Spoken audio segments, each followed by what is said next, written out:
a puzzle for me, Mr. Secretary, knowing you a bit as somebody who covers the Pentagon, was why, as these things that you describe so vividly in your book were happening, you didn't speak out more. People have asked you this question, and I've heard the answers, but there is a feeling that I have that's a little bit like somebody who watches a car wreck happening and doesn't report it to the police. Uh, why didn't you take action more when there were such threatening things happening? Well, the difference between your metaphor and I would say it's not watching a car wreck. I was in the car wreck. I was behind the wheel of a car, a very important car. I was the only person other than the president of the United States that can deploy troops.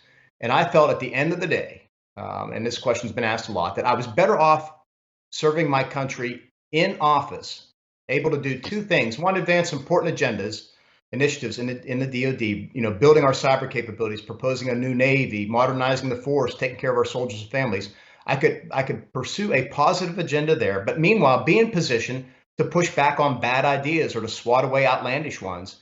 And my concern was if I wasn't, I was quite confident that he would put in a loyalist, and a team of loyalists who would pursue all these bad ideas. And look, if you don't like what happened after I was fired in December with the Pentagon, you weren't going to like it for 8 months. And that was my concern. And I wrestled with this, David. I talk about it a lot in the first 10 pages of my book. I went so far as to consult predecessors from both parties.